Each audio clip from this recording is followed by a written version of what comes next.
She was a federal agent. He was a drug lord. And 18 years ago, they were each other's first love. When Isabella Torres walked into that Miami nightclub in March 2002, she had no idea the man behind the bar was Marco Reyes, the 17-year-old boy who'd given her a cheap ring and promised her forever. The boy her father forced her to abandon to save his life. For 3 months, they met in secret. Room 412, Delano Hotel. Tuesdays and Thursdays, a federal agent sleeping with the target of her own investigation. She stole money for him, sabotaged her career for him, planned to run away with him. On June 20th, 2002, one of them died in an alley with 3 bullets in their chest. The other lost everything. This is their story. Little Havana, Miami. Summer, 1983. Marco Antonio Reyes was born into invisibility. August 12th, 1967. Poor Cuban-American family. His father worked the docks for $9 an hour. His mother cleaned houses. They lived in a 2-bedroom apartment on Calle Ocho that smelled like plantains and broken dreams. Marco was smart. The kind teachers noticed. But at 15, he started running errands for Luis Ochoa, a mid-level cocaine dealer. $20 here, $50 there. Enough to buy his sister's shoes. Enough to help with rent when his father's back gave out. He told himself it was temporary, just until college. He wasn't a criminal. He was a survivor. Isabella Torres was born 3 blocks away, same month, same year. But her Miami was different. Her father, Roberto, was a Miami PD patrol officer. Her mother, Elena, taught 3rd grade. They lived in a small house with a lemon tree and air conditioning that worked most of the time. Stable, safe. Isabella was a good student, loved books, wanted to be a writer but knew to be practical about money. September 1983, Miami High School, Mr. Patterson's English class. Marco sat in back, head down. Isabella tutored after school. "You're failing," Mr. Patterson told Marco. "She's got an opening. Tuesdays and Thursdays. 3 o'clock. Show up or fail." Marco showed up. Isabella helped him outline essays, type them together. Somewhere between September and December, it stopped being about homework. They started talking. Really talking. About family, dreams, the unfairness of life. By January, they were meeting at cafes, parks, anywhere to be alone. By February, holding hands. By March, kissing behind bleachers. By April, Isabella was in love. She didn't tell anyone. Not her friends. Certainly not her cop father, who'd know what guys like Marco did. But she didn't care. With Marco, she felt like herself. Marco felt just as hard. She looked at him like he mattered, like he was more than a kid from a bad neighborhood. June 3rd, 1984. Isabella's 17th birthday. Bayfront Park, sunset. Marco gave her a ring, silver-plated, $35 from a pawn shop. 3 weeks' wages. "I know it's not real," he said, "but when we graduate, we're leaving together, going somewhere better. I want you to know I'm serious, about you, about forever." Isabella slipped it on. It fit perfectly. "Forever, I promise." They kissed as the sun disappeared. For 4 perfect months, they believed that promise was something they could keep. October 18th, 1984. Roberto Torres was running surveillance on Luis Ochoa's garage. At 4:47 p.m., a kid in a Miami High t-shirt walked up, went inside, came out with a duffel bag. Roberto zoomed in, clicked. Marco Reyes, his daughter's friend from school. Roberto took photos of everything. Marco delivering packages, collecting cash, running cocaine. Saturday morning, Roberto spread the photos on the kitchen table. Isabella's face went pale. "Are you dating him?" Roberto asked. "Yes." 6 months. "You've been dating a drug dealer for 6 months. He's trying to save money for college. They never get out. They get arrested or killed. That's how this ends." Roberto gave her a choice. "I can arrest him right now. I have enough evidence. Or you end it. Cut all contact. And in 2 weeks, you leave for Georgetown. Full scholarship. Choose." "I love him." "I know you do, mija. But love isn't enough. Him or your future. Choose." Isabella went to Marco that night, told him her father knew, gave her an ultimatum. "So that's it?" Marco said. Your dad gives an ultimatum and you fold? If I don't, you go to jail. Then we leave together. Tonight, just go. Go where, Marco? With what money? We're 17. We have nothing. The words echoed. When do you leave? Marco asked quietly. November 1st. 2 weeks. They sat on a bench until 3 a.m., just holding each other. Isabella couldn't face him again. On October 27th, she left a letter in his locker. Marco, I'm sorry. I can't say goodbye to your face because I won't be strong enough to leave. You deserve better than this life. You deserve a future. And the only way you get that is if I'm not in it. I love you. I'll always love you. But loving you means letting you go. Don't come after me. Please, just live your life. Be happy. Forget me. Forever, Bella. She left the ring on his locker, the one he gave her. October 28th, she got on a plane to Washington, D.C. She didn't look back. Marco found the letter during lunch, read it 3 times, went to her house after school. She's gone, Roberto said. She made her choice. Now you make yours. Roberto closed the door. Marco stood there for 10 minutes, then walked home. The ring sat on his nightstand for 3 years. He never threw it away. 18 years is a long time. Long enough to build lives, get married, have children.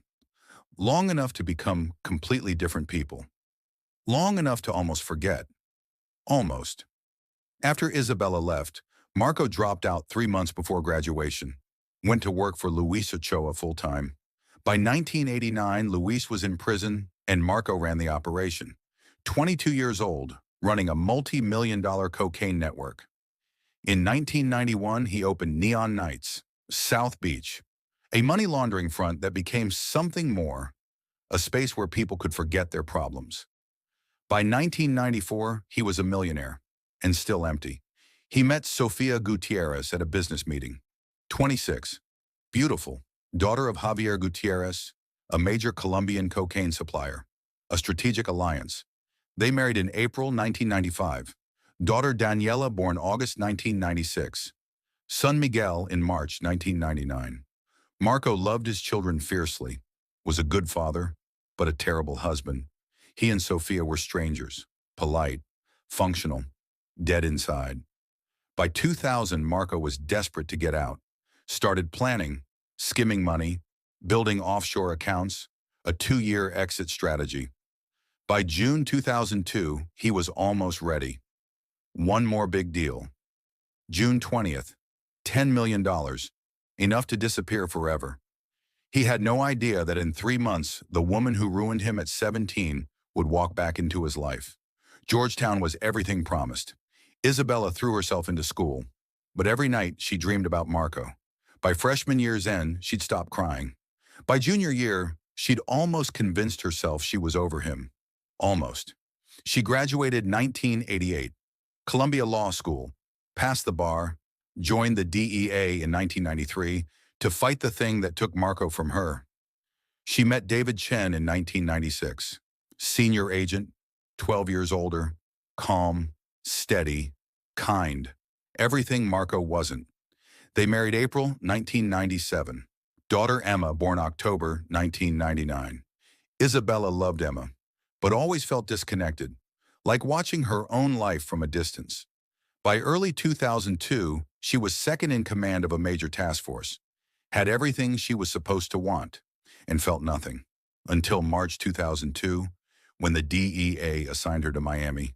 Until she walked into a nightclub and saw the boy she'd loved at 17. Until she remembered what feeling something actually felt like. March 21st, 2002, 10:30 p.m. Isabella hadn't wanted to go out, but her partner Rodriguez insisted. The team needed morale. They ended up at Neon Nights. Best club on South Beach, Rodriguez's cousin said. Inside, the club was packed.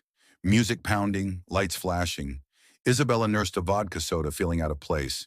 She pushed through the crowd toward the bar. "What can I get you?" a voice said. Isabella looked up. Time stopped. Marco, standing right in front of her. 18 years dissolved in a breath. He looked older, gray at the temples, expensive shirt, but his eyes were the same. Brown, deep, seeing her. For 3 seconds, neither moved. The club disappeared. The music faded. It was just them. Marco's face cycled through shock, confusion, recognition, disbelief. "Bella," he mouthed. Someone jostled her, pushed her closer. "Marco," she breathed. "What are you? How are you?" He couldn't finish. Isabella couldn't form words either.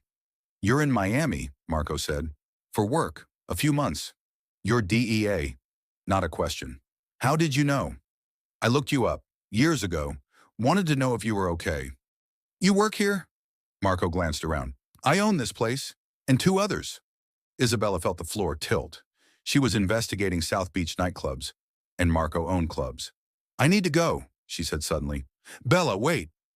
She turned, pushing through the crowd, out onto Ocean Drive, gasping for air. Marco appeared beside her. "Please, just talk to me." "I can't." "Why not?" "Because this is too much. I'm here for work. You're from my past. Those things can't mix." "I never stopped thinking about you," Marco said. 18 years, not a single day. Isabella's heart raced. "Don't make this harder. There is no second chance. We're not kids anymore.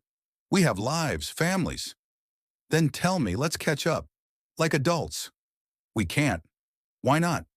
"Because I'm DEA and you're—" She stopped. "A criminal," Marco finished. "Your father was right."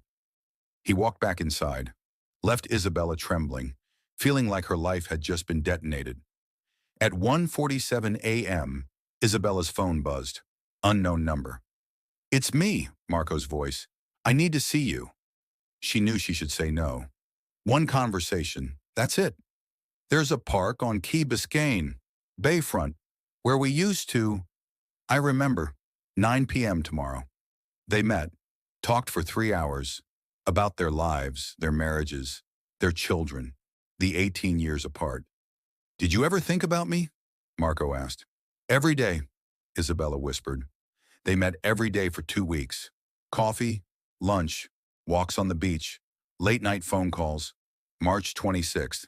At the small Cuban restaurant in Little Havana, Marco's phone rang. He stepped out, returning tense.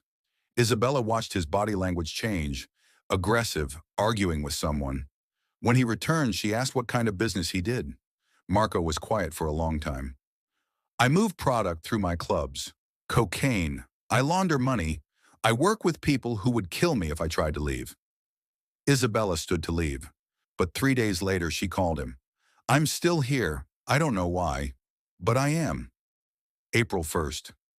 At sunrise on South Point Park, walking barefoot in the sand, Isabella said, "I told David about you. Sort of. That I ran into an old friend." "What did he say?" "Asked if it was someone he should worry about." "What did you say?" "I said no." They sat on a bench, watched the sunrise. "Tell me about that night," Isabella said. "The night I left," Marco told her. About finding the letter. About keeping the ring for 18 years. Isabella pulled out a small velvet pouch, the ring Marco had given her at 17. "I kept mine too," she said. "All this time. I told myself it was nostalgia, but that's a lie. I kept it because I never stopped loving you." Marco kissed her. She kissed him back. April 4th. They were in his car at Matheson Hammock. "I need to tell you something," Isabella said. "The reason I'm in Miami. My assignment. I'm investigating clubs. The task force identified ownership. I saw your name on the file." "So, what happens now?" "Eventually I'll arrest you, unless you get out." "I can't just get out." "Then yes, eventually." April 6th. Isabella texted. "Room 412. Delano Hotel, 2 p.m. They crossed the last line. April through May 2002. Tuesdays and Thursdays, 2 to 5 p.m. Room 412. Isabella told David she was meeting informants. Marco told Sophia he was meeting investors. Both lying to everyone who trusted them. Both not caring. Those 6 hours weekly were the only time either felt real. They couldn't keep their hands off each other. 18 years of wanting exploding into desperate need. They talked. Marco about his empire, his kids, his plans to leave June 20th after one final shipment. "Come with me. We'll take the kids. Disappear." "That's insane." So is this. Isabella showed photos of Emma. Marco showed Daniela and Miguel. Both loving their children. Both living double lives. By early May, they'd fallen completely. Marco told her about wanting to leave the life. Isabella told him about the emptiness in her marriage. Mid-May, Isabella started sabotaging her investigation. Photos missing, records corrupted, warrants delayed. David got suspicious during a task force meeting, pulled her aside. Are you seeing someone? I'm not having an affair, David. Technically true. Late May, Sophia hired a private investigator, got photos, ran the plates. Isabella Torres, federal agent, DEA. Sophia called her father. I need you to look into someone. May 31st. We need to talk, Marco said when Isabella arrived at the hotel. Sophia knows. About us. What are we going to do? I don't know, but if Javier finds out I'm sleeping with a federal agent, he'll kill us both. Then we end this now. I'm not ending this. June 20th. I'm leaving. With or without you. Come with me. Isabella pressed her forehead against his. I need time to think. You have 3 weeks. Then everything changes. June 1st. David confronted Isabella. I know you're having an affair. She admitted everything except who. David gave an ultimatum. You have until the 20th. After the raid, you decide. Me or him. Emma or whatever fantasy he's selling. June 3rd. Sophia confronted Marco. I know about Isabella Torres. Federal agent. I called my father. He's sending Anton Cruz. Anton Cruz, the cartel's killer. You want to destroy our family? Sophia said. Fine, but Anton will make sure of that. June 5th.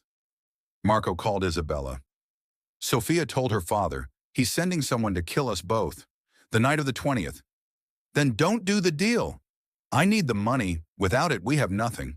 Isabella thought fast. The DEA evidence lockup. There's cash from Reyes. I'll steal it. June 10th. Isabella stole $300,000. David saw her, called her. I know what you did. I'm going to cover for you one last time. But after the 20th, you're done. Turn in your badge. Leave the DEA. Never contact me again. June 14th. DEA Task Force meeting. We move on the 20th, David announced. Midnight, major shipment at Neon Nights. Someone had tipped them off. Sophia, Isabella called Marco.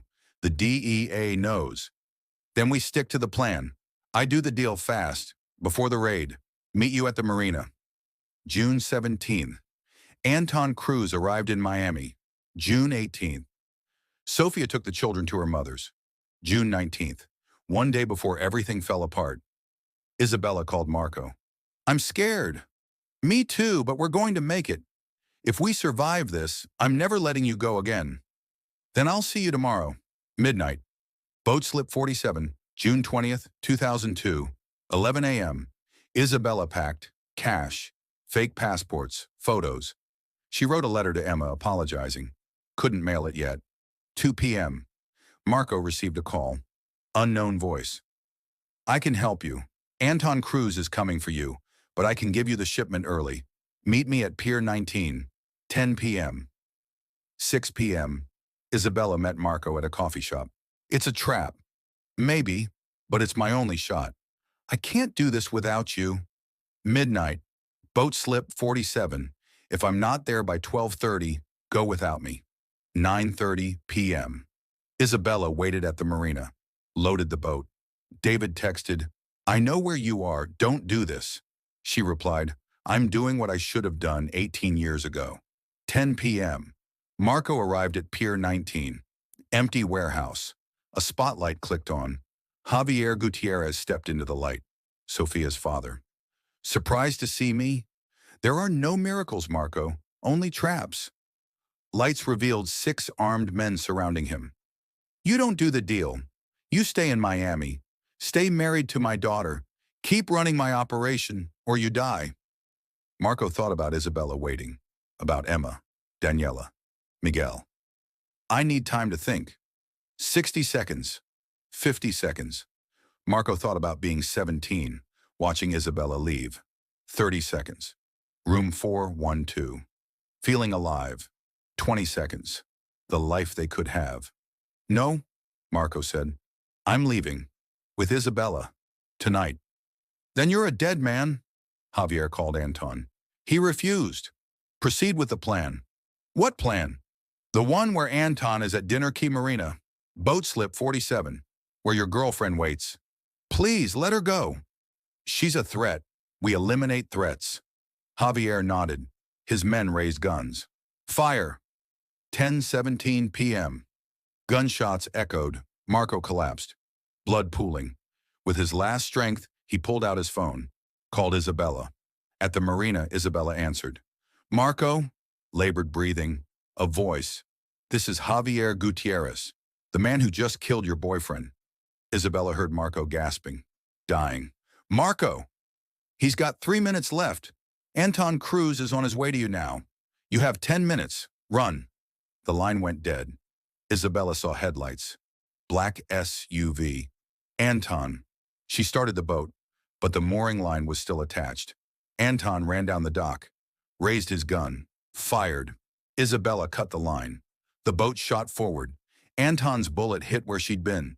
She raced across Biscayne Bay. Anton got another boat, chased her, gaining.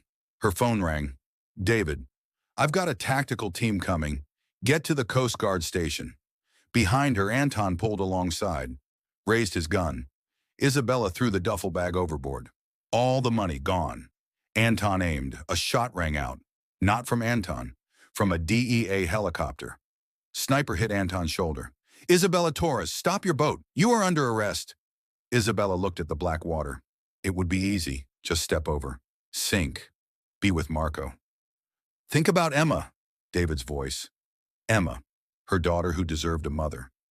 Isabella turned off the motor, put her hands on her head, waited for it to end. 10:54 p.m. DEA arrested both. Anton for assault, Isabella for obstruction, theft, conspiracy. David met her on the dock. Where's Marco? Dead. Pier 19. Javier killed him. I'm sorry, but he destroyed our family. What happens now? Trial, prison. Emma stays with me. Will she forgive me? Maybe someday, but not for a long time. I deserve that. David looked at her. I hope those 3 months were worth losing everything. Isabella thought about Marco, the way he looked at her. Room 412, his last words. It was, she whispered. 11:47 p.m. They found Marco's body at Pier 19. 3 gunshot wounds. Dead. Javier and his men gone. No evidence. David stood over the body. Was she worth it? Dying for her? He thought maybe Marco would have said yes. Midnight. Boat slip 47 sat empty. No boat, no Isabella, no Marco, no happily ever after. Just water lapping against the dock and the ghost of a promise never kept. Isabella pled guilty. 18 months federal prison. Lost her badge. David filed for divorce. Full custody of Emma. Marco's funeral, June 27th. Beloved father, 1967 to 2002. Daniela and Miguel crying. Sophia told them he died a hero. Never mentioned Isabella. Sophia moved to Colombia. Remarried 2004. Never spoke Marco's name again. Javier never charged. Continued his empire. Anton vanished from custody 3 days later. Federal prison, July 2002 to December 2003. Isabella served 18 months. Didn't speak to anyone. Every night, dreamed about Marco. About hearing him die. Emma visited once. December 2002. 9 years old. Did you love him more than me? No, never. Then why did you leave? I made a mistake. The biggest mistake of my life. You're not my mom anymore. Moms don't leave. Emma walked away. David followed. She wanted to tell you how she felt. Now she's done. Isabella lost Emma. December 2003. Released. No career. No family. No home. Returned to Miami. Studio apartment in Little Havana. Waitressing job. Just existing. She tried contacting Emma. Letters, emails, calls, all ignored. By 16, Emma blocked her number. David's message. She doesn't want contact. Let her heal. Isabella stopped. Let her daughter go. 2004 to 2015. Isabella aged badly. Trauma and grief aged her. By 38, looked 50. By 45, looked 60. No friends, no relationships. The quiet woman at the diner who never smiled. Every June 20th, she visited Marco's grave. White lilies. Talked to him, apologized, told him she loved him. 2010, Emma graduated high school. Isabella saw photos on Facebook. 2012, Emma started Georgetown. Criminal justice, following her mother's footsteps. 2014, David remarried. Emma was maid of honor, looking happy, like she'd moved on. June 20th, 2015, 13 years later. Isabella, 48 but looking 60, visited the grave. Hi, baby. 13 years. Emma graduated college. Criminal justice. She's everything I wasn't. David remarried. Emma calls his wife mom now. I don't blame her. She pulled out a photo. Prom 1984, 17, young, hopeful, in love. I kept this. It's all I have left of who we were before the world broke us. She placed it on the grave. I'm tired, Marco. Don't know how to keep going. Don't know what I'm fighting for anymore. She stood. You asked if dying for love was worth it. You were right. You died free. You died choosing me. I'm still in a cage, but I'm working on it. Someday soon, I'll be free too. She walked away, left the flowers, left the photo, left part of herself she'd never get back. Marco loved Isabella for 3 months after 18 years apart. He died for her on day 91. She loved him from 16 to 48 and counting. She lives for him every day, or tries to. They say love conquers all, but sometimes love just conquers you, destroys you, leaves you standing at a grave, whispering apologies to a ghost. Marco and Isabella promised forever at 17. They kept that promise, just not the way they imagined. Some loves save you, some loves destroy you. Theirs did both. If this story moved you, please share, like, and subscribe. See you in the next story.